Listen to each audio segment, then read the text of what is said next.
Okay, dumako na tayo dito sa pinag-uusapan pa rin Pepsi Paloma.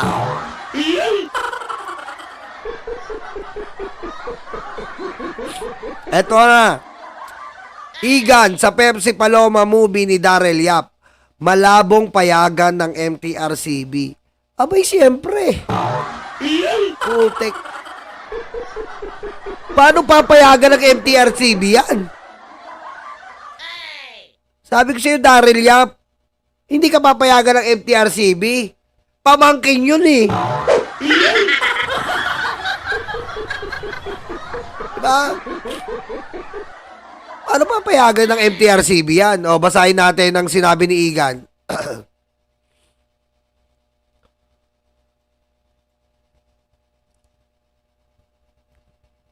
Basahin natin. Inilabas na ang trailer or teaser ng pelikula na The Rapist of Pepsi Paloma para sa taong 2025. At dito ay matapang na binanggit ng pangalan ni Bossing Vic Soto bilang rapist na nagbigting dating bold star na si Pepsi Paloma o Delia Smith sa totoong buhay. Pwedeng magtago sa artistic freedom ang direktor, pero hindi sa mga umiiral na batas. Totoo yan ha. Totoo yung sinabi niya. Pwede ka magtago sa artistic freedom dahil nga may mga sinasabi nga natin na panaginip lang yon, sasabihin ni Daryl Yap, abangan nyo, panoorin yung buo yung pelikula, pero dapat maingat ka din. 'Di ba? Maingat ka din kasi full name yung binanggit mo eh. Vic Soto. Yung pinaka commonly o popular name ni Vic Soto ang binanggit mo. Vic Soto. Kilalang kilala. Diba? Kilalang kilala. Isipin mo kung sino madadamage mo. Pamilya, endorsement. Biro mo yan. Ngayon pag nawala yung mga endorser ni Vic Soto, babayaran mo lahat yun.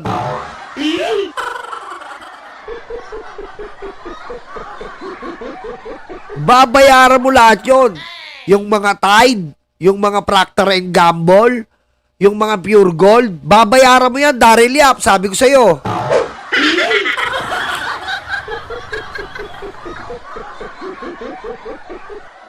Maliban kung may public record ang korte batay sa akusasyon. Baka yon ang intensyon, ang manggulat. Ilang dekada na rin binubulabog ang Pilipino ng isyu nito. Tuwing may mamalaking problema, ang isyong ito ay laging panligaw. Tama yan, no?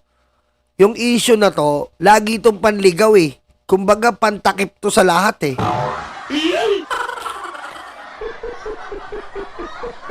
Pero tanda ko, sa panayaw ni Julius Babaw kay Coca Nicolas, kaibigan ni Pepsi, ang rape issue ay gimmick at gawa-gawa lamang ng kanilang manager, ang namayapang Ray de la Cruz.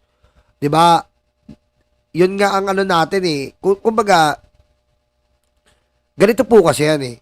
Kung may magsasabi ng kwento, ang magsasabi ay ang immediate na nakasama. Pamilya, kaibigan, 'yun ang magsasabi. Doon ka kukuha ng kwento. Doon ka kukuha ng istorya. Hindi pwedeng wala kang pagkukunan kasi nga mag-iimbento ka. Sino pa ang immediate na kukuha na mo, Daryl Yap? Sino ang immediate kukuha na mo ng istorya? Doon ka dapat kukuha. Kasi sila ang nakasama eh. Ngayon kung binabanatan mo ang mga taong nakapaligid kay Pepsi Paloma, lalabas niyan, imbento lang ang pelikula mo.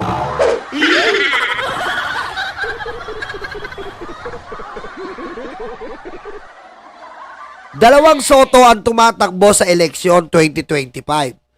Si former Senate President Tito Soto, kapatid ni Vic, at si Mayor Vico Soto ng Pasig City, anak ni Vic, kay actress na si Connie Reyes.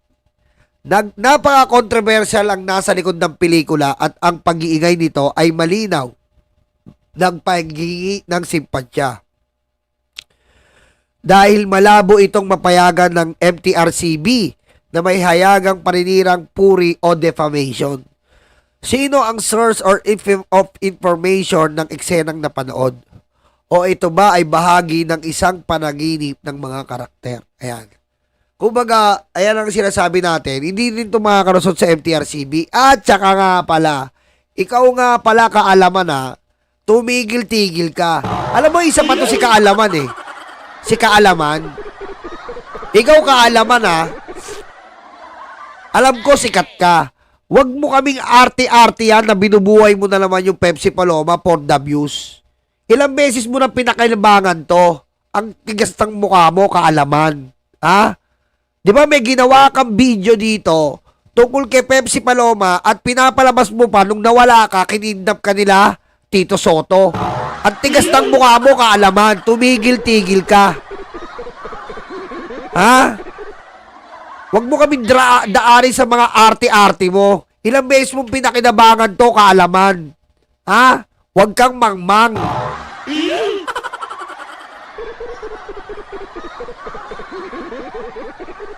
Kahit magsumbong ka pa sa lahat ng subscriber mo, ha? Meron ka pa dati, arte-arte mo. Kunyari, nawala ka. Kinidnap ka rin Tito Soto, pinapalabas mo. Parang pinapalabas mo to, kaya ka nawala dahil na-react mo yung Pepsi Paloma. Tinindihan mo. Fake news ka rin, hayop ka eh.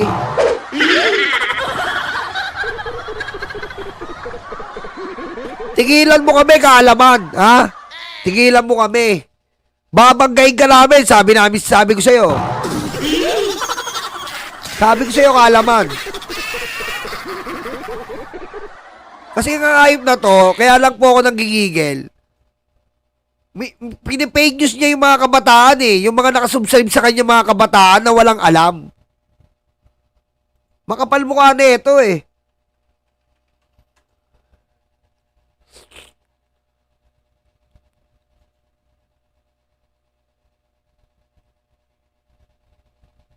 Asa na ba yun? Sandali lang, papakita ko sa inyo.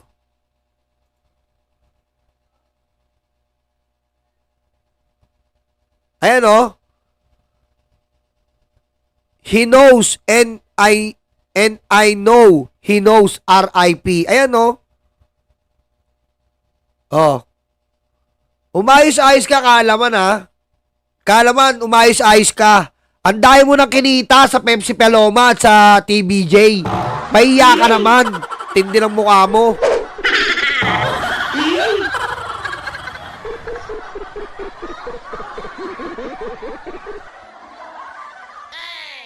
Ang dami nang kinita na itong hype na to eh. Kaka-fake news niya sa TBJ eh. Si Kaalaman. Oh, tingnan nyo ah.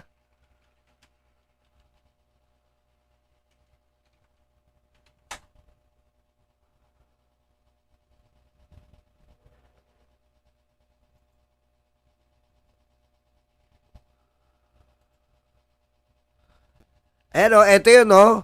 Ayan o, kunyari, ano siya, nawala siya. Eto, kumita na naman. Talaga namang pinaghandaan ang grabeng pasabog na bumungad sa ating 2025 na bago pa man matapos ang taon ay Ikaw kaalaman, tuloy mo lang. Marami ka ng pinondo rito.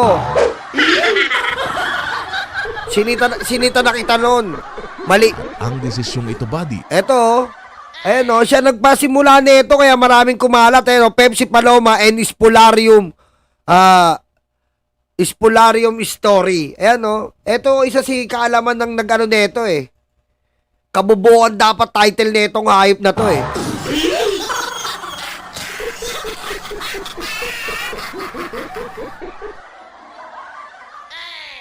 Alak ng wedding to eh. Eto, pinapalabas niya na ano eh. Pinapalabas niya na talagang ang Tito Vic and Joey ang nakadali. At ang kasama ko na lang para mas madali nating maintindihan ang buong kwento sa likod ng infamous na storya ni Pepsi Paloma featuring Vic Soto, Joey De Leon, Richie D. Horsey at Senator Tito Soto. Kita mo? Makapal mukha na ito eh.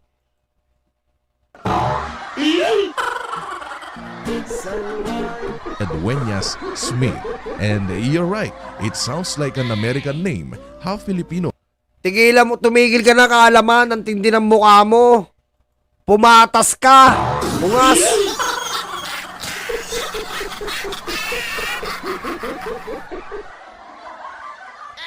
Hanggang ngayon, pagkakakitaan mo pa rin, tindi mo naman. Tibay ng mukha mo. Million subscriber ka na, tibay mo naman. Putik pare, 2.5 million subscriber ka na. Gagamitin mo pa rin instrumento yung subscriber mo sa kamalian, tindi mo naman pre.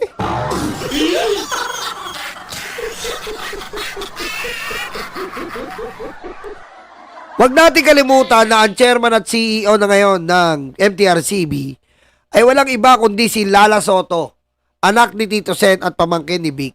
Tandaan, sa mundong ginagalawan natin, di dapat mawala ang respeto sa kapwa at pagiging disente. May mga norms at ethics na dapat sundin. Tama po yun, ha? Tama po yan, ha? Tama po yan, ha? Okay, dumako tayo dito sa... Ito.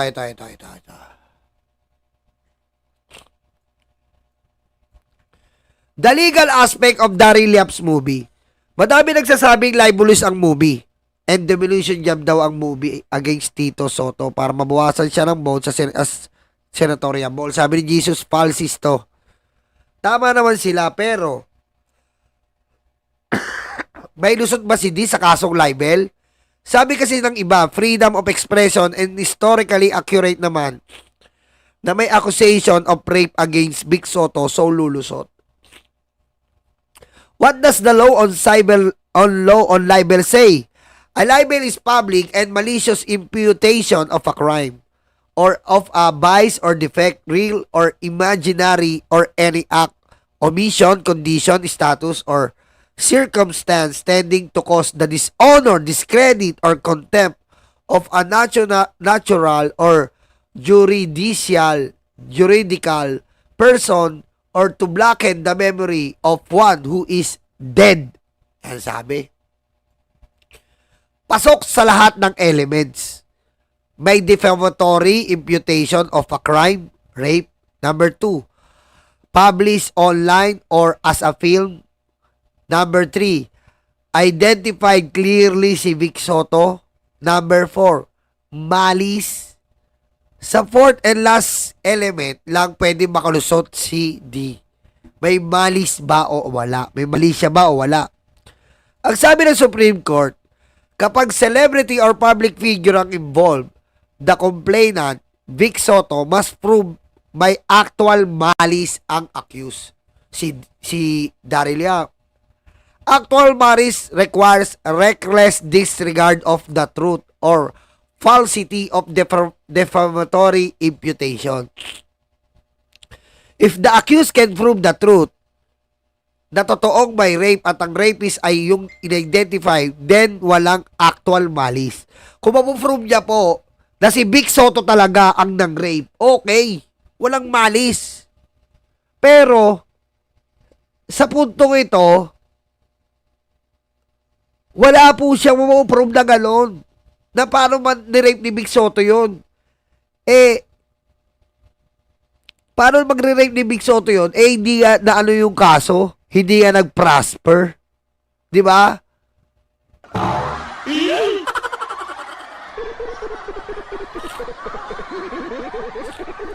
Kaya maling-mali yung trailer niya. Sabi ko nga sa inyo, maling-mali po yung trailer niya.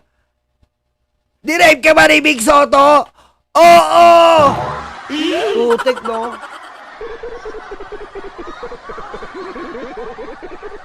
Diba? Diba? Ang sagwa nun, Daryl Yap. Paano kung may naggumawa rin? Paano if ever may gumawa, ha? Sinubo ba yung edits?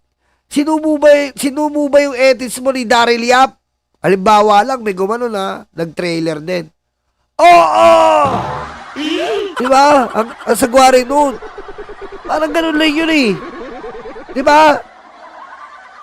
Sorry hindi po kinukumpara ko lang yung bigat ng word. Dinape ka ba ni Vic Soto? Oo! Diba? Eh, paano kung may gumawa? Sinubo ba yung ethics mo ni Daryl Yap? Oo! Oh. Diba? Ano lang yun? Kumbaga, teaser lang. Oh. Diba? Naano mo yun, Daryl Yap? Naano mo yun, diba? Kasi, diba? Kita mo? Ganun Ganun mo dinali. So, ganun din, parang katulad din nung pwedeng sabihin sa'yo na pwedeng kumalat din sa iba't ibang platform, social media. Kaya dapat maging maingat tayo. Di ba? Ano yung facts? Nag-file ang affidavit of desistance si Pepsi Paloma sa kasong rape na sinampa niya against Vic Soto. Sa YouTube channel at interview ni Julius Babaw, Coca-Cola Class, sinabi niya walang rape. So with these facts, it will be hard for any court to say walang actual malice. All elements of libels are present. But wait, what if the movie in the end actually portrays na nagdisi si Pepsi Paloma and the conclusion of movie is walang rape na nangyari?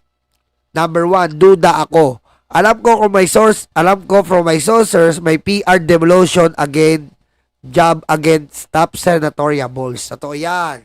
Kasi nga, top 10, pasok si Tito Sen. Tapos, the top 10 to 14 senatorial balls need to shave some votes from the top 1 to 6 para makaangat sa top 12. If you remove mga 1 million voted sa taas, makakapasok ka sa top 12. Ganun na naman talaga eh. Number 2, hindi pa rin lulusot sa libel kung mapapile si Vic Soto. The mere fact na may publication of a defamatory imputation gives rise to libel even if historically accurate yung film. Ang matitirang defense na lang ni D is the defense of good motive, and that can only be judged after I see entire films. And here's the motive or explanation why he made his film. Libelous talaga ang ginawa ni Daryl Yap. Libelous. Kasi nananahimik na eh. Di ba? Nananahimik na eh. Oh. At saka si Daryl Yap, si Daryl Yap, ito Oh. But you publicly posted that you had a 7-year relationship with a minor. Mind explaining that one? Thanks. Sabi ni Daryl Yap, pedophile na ako noon. I had. Yes. We lasted 7 years. Oh. Pali.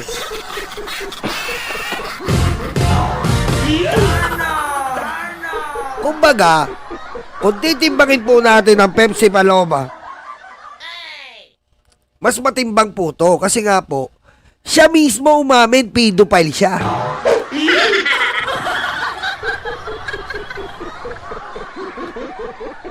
Diba? Umamin si Daryl Yap na talagang mahilig siya sa mga bata. Sinabi niya na, pedophile na ako noon. I had, yes, we lasted 7 years. Yan, pasok yan. Yan ang legit. Dahil merong admission, Your Honor, Mr. Chair. Diba?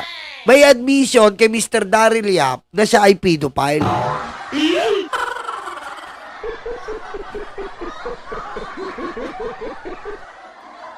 Alam nyo kasi, mahirap kasi yung ginawa ni mahirap po yung ginawa ni Daryl Yap dito. Mahirap. Kasi nga po, unang-una, yung sa pamilya. Diba? Yung sa pamilya po, ng ni Vic Soto, ang hirap na po. Ang hirap paano nila babawiin to. Tapos, pangalawa, is yung mga endorsement. Yung mga endorsement ni Vic Soto, paano yun? Mga pure gold. Kasi maaaring maka-apekto yun eh. Tandaan po natin, pag nagkakaroon ka ng endorsement, binabase po ang endorsement, depende po sa estado mo. Si Bossing po, ang figure niya po kasi is for family. family figure siya eh. Kaya yung mga endorsement niya ay for family. Like Pure Gold, like Tide, yan, yung mga ano ni Bossing eh. Like Hanabishi, yan yung mga ano ni Bossing eh. For family figure siya. Yan ang mga endorsement niya. Ngayon, sa ginawa ni Daryl Yap, posibleng maapektuhan nito. Maapektuhan nito at ikasira mismo ng endorsement ni Bossing. At syempre, pag nasira yun, kakasuhan ka ngayon.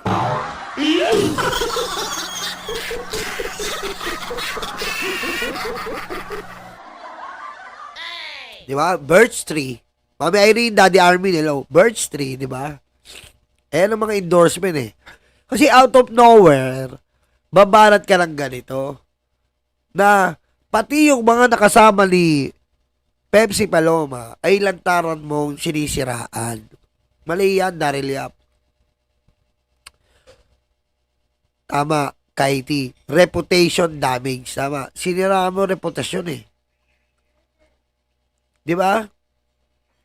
Given the fact na election ngayon at meron tayong paninira sa bawat senador. Kaso ito, obvious to eh. Obvious. Obvious na obvious to. Di ba? Obvious na obvious to. Na bukod sa gusto mong papansin, gusto talagang pabagsakin ang mga Soto. Hindi ko pabagsak ang mga Soto ngayon. Kasi, ang yabang pa para Eduardo eh, no?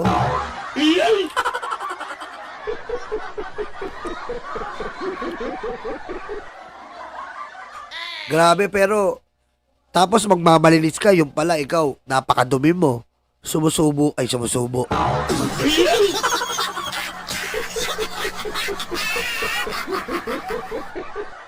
Di ba? Kumbaga, lumalabag ka rin pala. Ikaw pala ang legit na lumalabag. Kita mo, pedophile, umamin ka.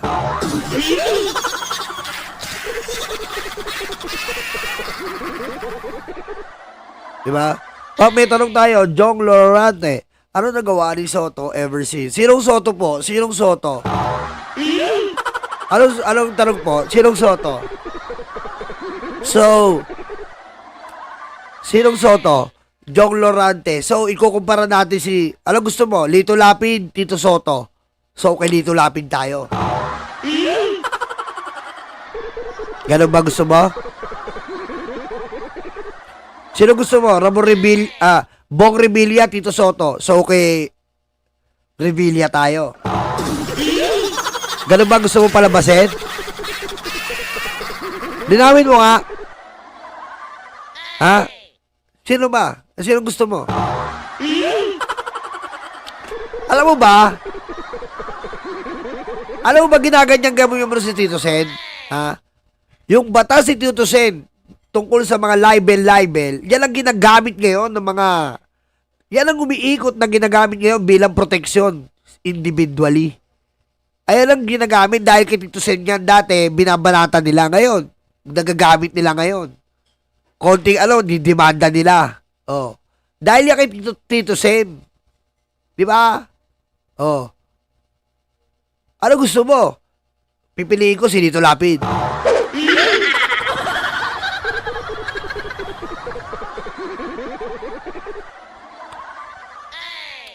Di ba? Ayan po, iwasan natin yan yung maninira. Oh. Ano nga ang nagawa ni Tito Soto? Eh di, Google mo! Anak na wedding naman, sinabi ko na kayong isa eh. Masama pakiramdam ko. Ano gusto mo? May tiga-Google ka pa?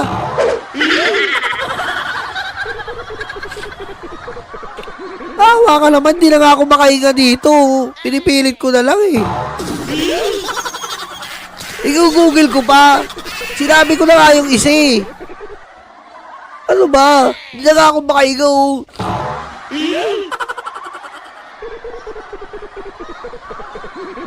Kung si Bongo meron malasakit, abay, patay tayo dyan. Wala na, lalo na akong tinamad sa'yo.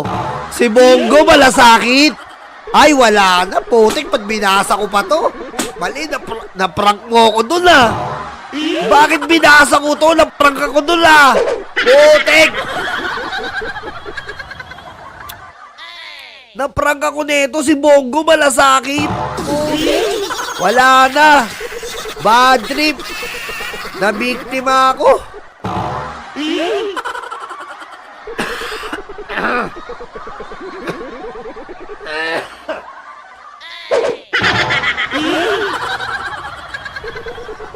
Putik, Bongo, malasakit. Ay tayo dyan. Putik.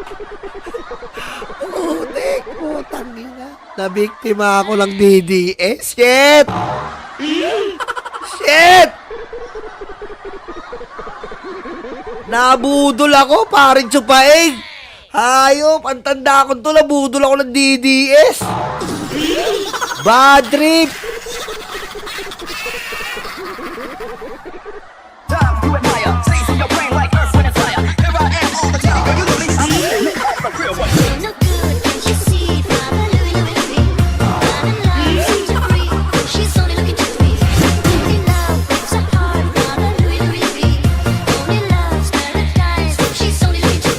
Hoy, maraming salamat sa inyo. Pasensya na po, may sakit ako ah. Pero bukas magla-live tayo. May pasabog po bukas. Antayin nyo. Magla-live pa rin ako. Nagpapagaling lang po. Pasensya na po. Pero salamat. Ang dami po natin. Maraming salamat po. Papinger na lang po ng video. And maraming salamat po. Kaya po minsan kahit matanda ka na, nabudol tayo nung hype na yun. Kasi kala ko, yung name niya, kala ko kala ko lagi nanonood eh. Kasi yung name parang common, yung pala putik. Nagsalita si Bongo malasakit. Patay. Thank you.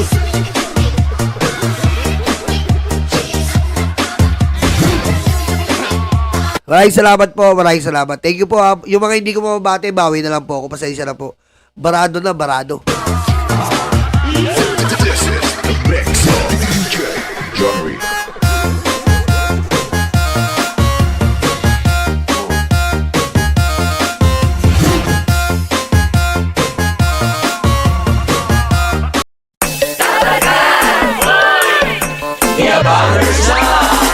Handa na ba kayo mga Dabarkads? Eto na sila, The Bangers, sa pangunguna ni Tamski. Kamusta mga kababayan ko? Dapat lang malaman nyo, andito si Tamski, ang abang lingkod nyo na magbibigay at maghatid ng mga balitang solido at talagang para sa Pilipino. Hindi rin magpapahuli si Nyolo. Kamusta mga karayuma, Nyolo Bontit at your service. At siyempre, ang muse ng grupo, si Tita Missy. What's up mga libag? Naghilod na ba kayo?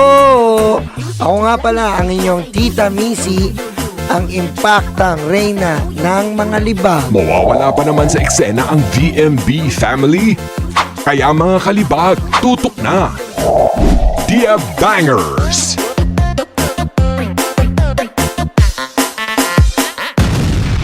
Kabahan na kayo.